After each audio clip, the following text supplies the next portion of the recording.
Science study point में आपका स्वागत है। साइंस स्टडी पॉइंट लेकर आया है आपके लिए, आपके बेहतर भविष्य के लिए, दूर दराज एवं ग्रामीण अंचल के बच्चों के लिए सरल और सहज भाषा में कक्षा 9, 10, 11, 12 की साइंस और मैथ की क्लासेस आपके यूट्यूब चैनल पर सर्वप्रथम पहली बार। और विश्वास आपका, मेहनत हमारी, सफलता आपकी।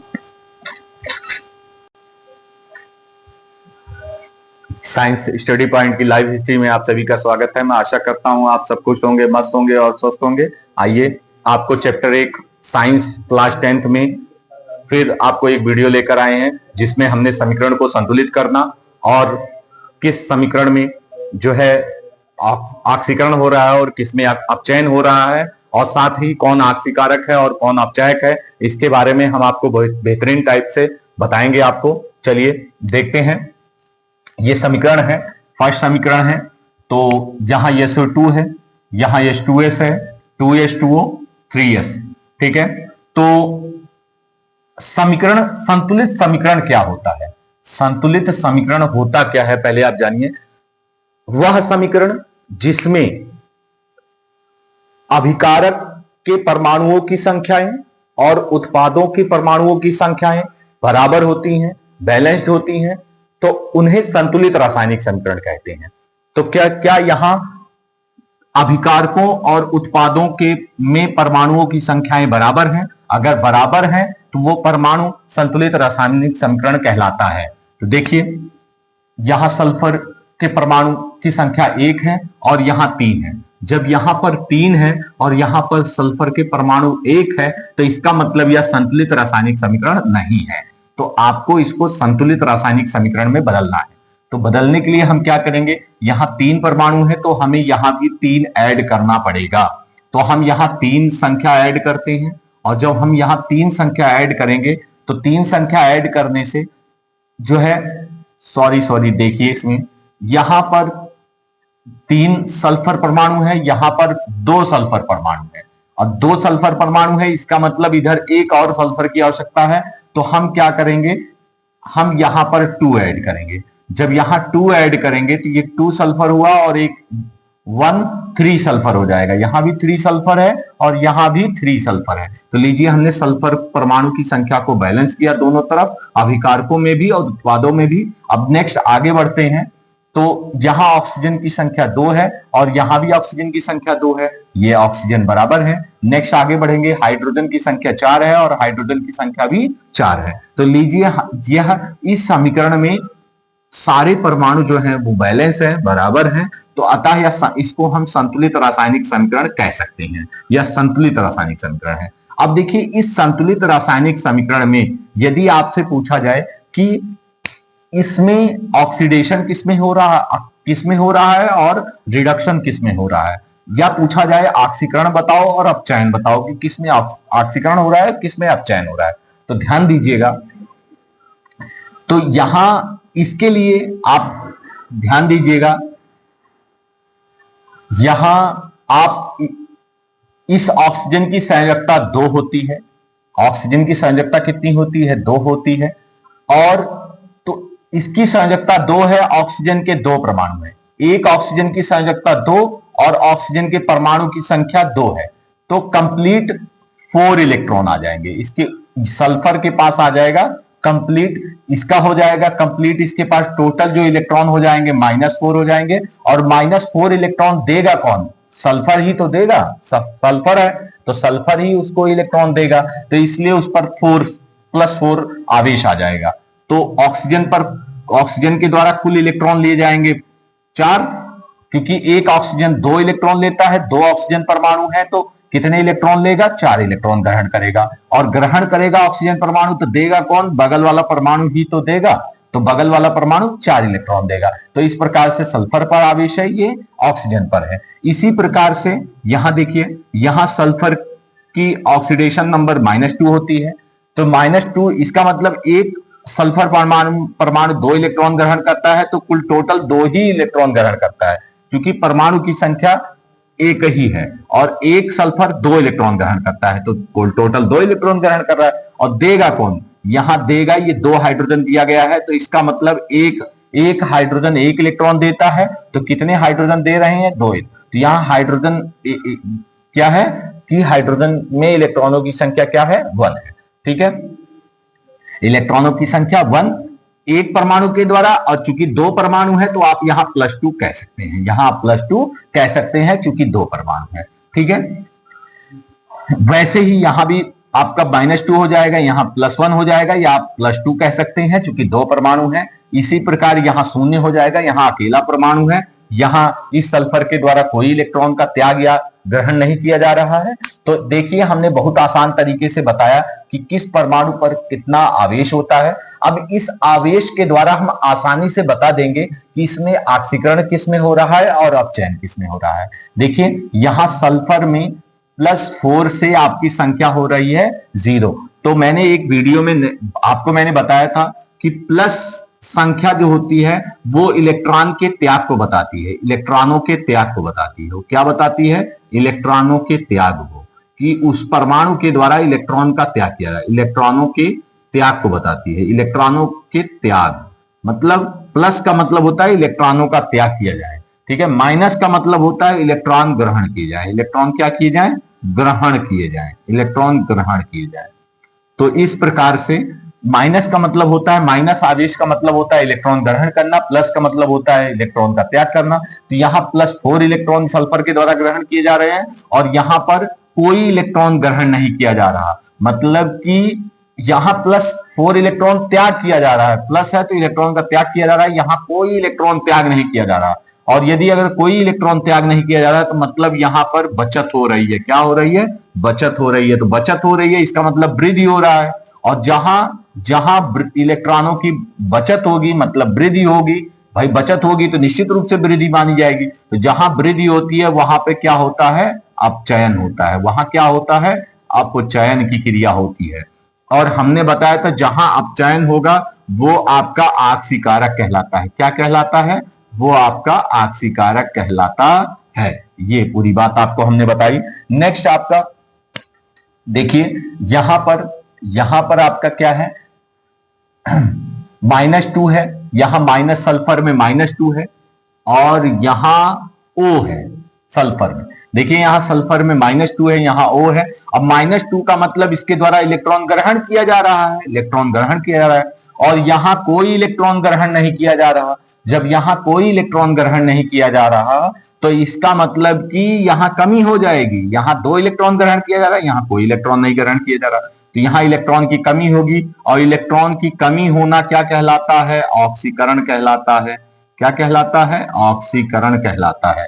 तो ये ऑक्सीकरण कहलाएगा, और इसे हम कहेंगे अपचायक। इसे हम क्या कहेंगे? जहां ऑक्सीकरण होगा उसे अपचायक कहा जाएगा, अपचायक। चलिए, हमने आपको ये बताया। सेकेंड एग्जांपल देखिए, सेकेंड एग्जांपल में हम देखेंगे तो कोई भी एकल परमाणु होता है वो उदासीन होता है, 0 होगी उसकी ऑक्सीडेशन नंबर, इसकी -1 होगी, इसकी +1 होगी। Cl की सांद्रता 1 होती है। Cl जो परमाणु होता है 1 इलेक्ट्रॉन ग्रहण करता है, तो बगल वाला परमाणु 1 इलेक्ट्रॉन देगा, तो +1 हो जाएगा, यहां -1 होगा। ठीक है, और चूंकि ये एक परमाणु की सांद्रता Cl की 1- होती है, 3 परमाणु है तो इसका मतलब 3- होगा, तो इसका मतलब 3 इलेक्ट्रॉन एल्यूमिनियम क्या देगा? 3 इलेक्ट्रॉन का त्याग करेगा, और यहां सांद्रता 0 हो जाएगी। तो देखिए यहां एल्यूमिनियम की 0 है और यहां +3 हो रही है, इसका मतलब यहां कोई इलेक्ट्रॉन नहीं त्याग किया जा रहा है, यहां 3 इलेक्ट्रॉन त्याग किया जा रहा है। जब त्याग किया जाएगा तो यहां क्या होगी? कमी होगी, और जहां कमी होगी वहां क्या कहलाएगा? ऑक्सीकरण होगा। जहां कमी होगी वहां ऑक्सीकरण होगा, और जहां ऑक्सीकरण होगा वहां हमने बताया था अपचायक होता है। क्या होता है? अपचायक होता है। ठीक है, नहीं, यह क्या करता है? अपचायक किसे कहते हैं? जो स्वयं तो ऑक्सीकृत हो जाता, जो दूसरों को ऑक्सीकृत कर देते हैं, स्वयं अपचयित हो जाते हैं, वो अपचायक कहलाते हैं।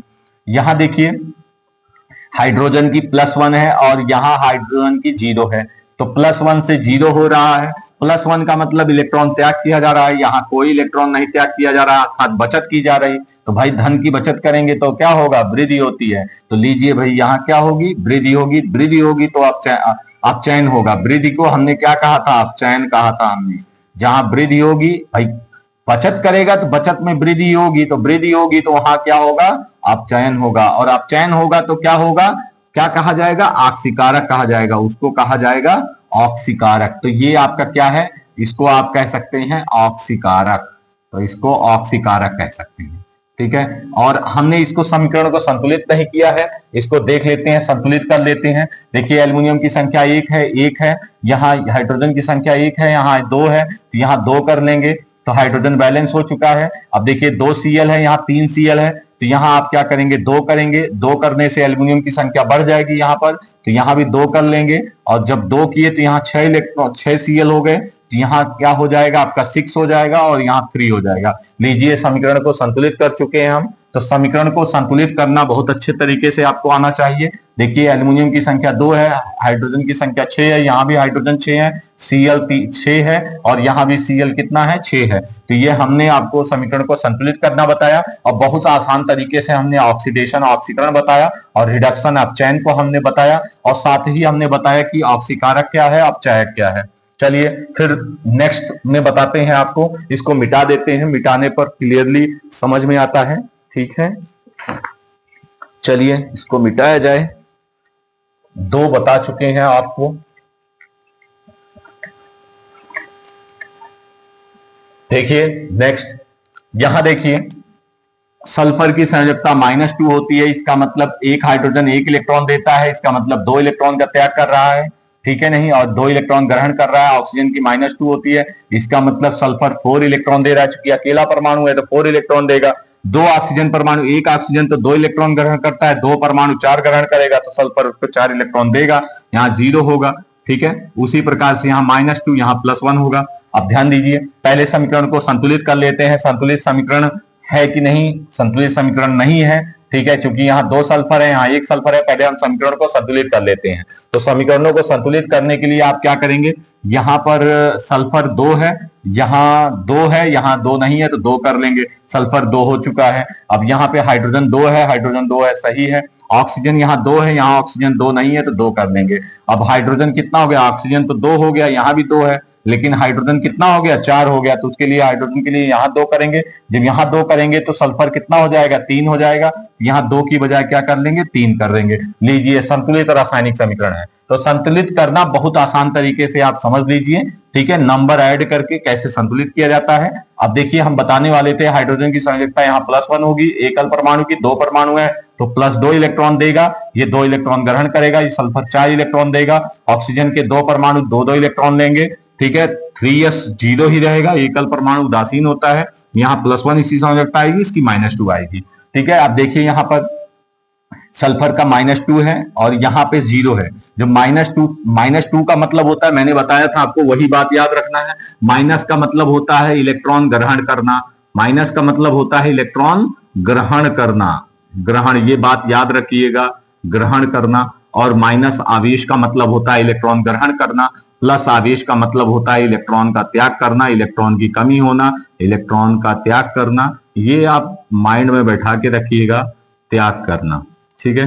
लीजिए यहाँ पे -2 मतलब 2 इलेक्ट्रॉन ग्रहण कर रहा है, यहाँ 0 कोई इलेक्ट्रॉन ग्रहण नहीं कर रहा भाई। यहाँ 2 इलेक्ट्रॉन ग्रहण कर रहा है और यहाँ पे कोई इलेक्ट्रॉन ग्रहण नहीं करेगा तो उसके पास धन की कमी हो जाएगी भाई। यहाँ धन वो ग्रहण कर रहा है, यहाँ धन ग्रहण कर ही नहीं रहा है, तो यहाँ कमी हो जाएगी। तो कमी हो रही है, क्या हो रही है, कमी हो रही है। जहां कमी होता है वहां क्या होता है, ऑक्सीकरण होता है।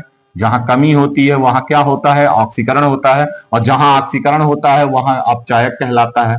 वो क्या कहलाता है, अपचायक कहलाता है, ठीक है। तो यहां देखिए नेक्स्ट, यहां पे आप देखेंगे ये आपका है सल्फर, ये सल्फर 4s है और यहाँ 0 हो रहा है, ठीक है। यहाँ 4 इलेक्ट्रॉन का त्याग कर रहा है, यहाँ कोई इलेक्ट्रॉन नहीं त्याग कर रहा है। तो इसका मतलब क्या हुआ, उसने अपनी बचत कर ली। अब बचत कर ली मतलब वृद्धि हो रही है भाई। कोई अपने धन की बचत करेगा, यहाँ लुटा रहा था वो यहाँ धन लुटा नहीं रहा है, वो बचत कर लिया।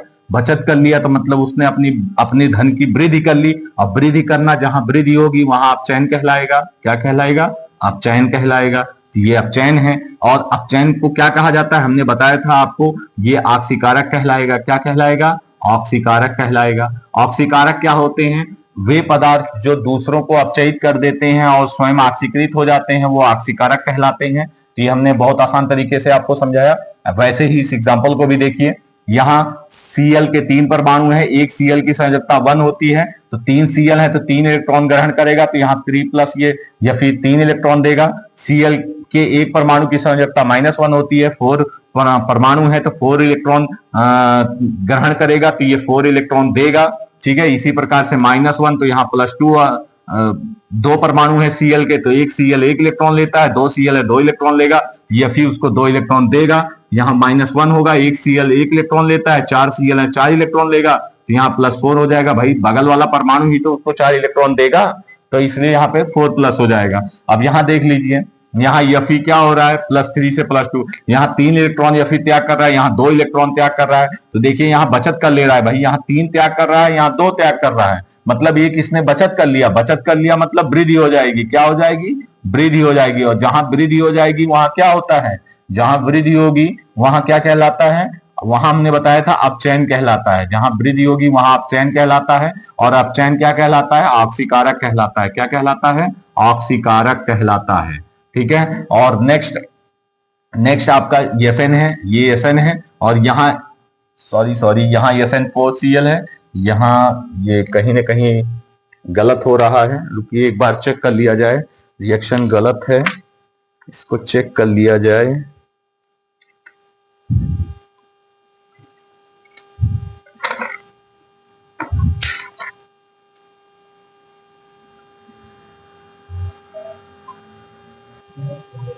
देखिए यहाँ ये थोड़ा सा मिस्टेक हो गया था, ये आपका SnCl2 है, यहाँ SnCl2 है। तो ध्यान दीजिएगा बच्चों, ये SnCl2 है तो इस यहां पर क्या होगा? ये Cl की संयोजकता -1 होती है और 2 इलेक्ट्रॉन है तो इस पर क्या हो जाएगा? +2 हो जाएगा। यहाँ क्या हो जाएगा? +2। भाई एक Cl 1 इलेक्ट्रॉन ग्रहण करता है, 2 Cl है 2 इलेक्ट्रॉन ग्रहण करेगा, 2+ हो जाएगा। तो देखिए यहाँ 2+ से क्या हो रहा है? यहाँ 4+ हो रहा है। और जब 4+ हो रहा है तो क्या हो जाएगा? जब 4+ है तो हो क्या जाएगा? ये 4+ है तो आपका हो जाएगा, देखिए 2+ से 4+ हो रहा है, मतलब यहाँ 2 इलेक्ट्रॉन Sn त्याग कर रहा है और यहाँ पर 4 इलेक्ट्रॉन त्याग कर रहा है। तो कोई भाई ज्यादा इलेक्ट्रॉन का त्याग करेगा तो उसके पास क्या होगी? कमी होगी। भाई 2 से 4 इलेक्ट्रॉन त्याग कर रहा है तो कमी हो जाएगी। कमी हो जाएगी तो वहां ऑक्सीकरण होगा। वहां क्या होगा? ऑक्सीकरण होगा। ठीक है, और ये जहां ऑक्सीकरण होगा वहां क्या कहलाएगा? वह क्या कहलाता है? वह अपचायक कहलाता है। ठीक है, तो ये हमने आपको उदाहरण के माध्यम से ऑक्सीकरण और अपचयन समीकरण को संतुलित करना आपको बताया। शायद हम यहाँ समीकरण को संतुलित नहीं करना बताए। चलिए देख लीजिए यहाँ पर समीकरण को संतुलित कैसे किया जाएगा। यहाँ Fe की संख्या 1 है, Fe की संख्या भी परमाणु की 1 है।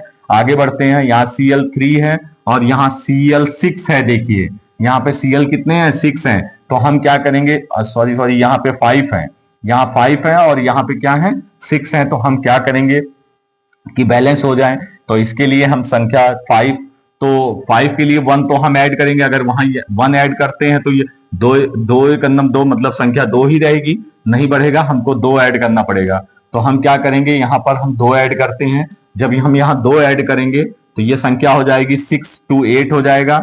तो यहाँ पर भी हम 2 ऐड करेंगे। देखिए यहाँ 4 क्लोरीन और 4 क्लोरीन 8 क्लोरीन हो गए और यहाँ 6 और 2 8 क्लोरीन हो गए हैं। तो क्लोरीन बैलेंस हो चुका है। Fe देख लीजिए, Fe भी बैलेंस हो चुका है। Sn देखते हैं, Sn भी बैलेंस हो चुका है। लीजिए सारे परमाणु बैलेंस हो चुके हैं। पुनः एक बार देख लिया जाता है। Fe2 है, Fe2 है, Cl6 और 2 8 है, यहाँ 2 2 4 4 और 4 8 है और Sn1 है, Sn1 है। लीजिए ये हमने समीकरणों को संतुलित करना भी आपको बताया और किसमें ऑक्सीकरण हो रहा है, किसमें अपचयन हो रहा है, ये भी हमने बताया। ऑक्सीकारक और अपचयक को भी हमने बताया आपको। तो सर्वप्रथम आपको संयोजकता ज्ञात होनी चाहिए। किसी तत्व के द्वारा यौगिक बनाने के लिए जितने इलेक्ट्रॉनों का आदान प्रदान या साझा किया जाता है वह इलेक्ट्रॉनों की संख्या उसकी संयोजकता कहलाती है। या आप सेकंड परिभाषा आप दे सकते हैं, किसी तत्व के द्वारा अपना बाहरी कक्षम या बाहरी कक्षा या बाहरी कोष पूर्ण करने के लिए, अस्थायित्व की प्राप्ति या अस्थायी संख्या प्राप्त करने के लिए वह जितने इलेक्ट्रॉन ग्रहण करता है या जितने इलेक्ट्रॉनों का त्याग करता है वह इलेक्ट्रॉनों की संख्या ही उसकी संयोजकता कहलाती है। तो आशा करता हूं आपको ये समझ में आया होगा। धन्यवाद।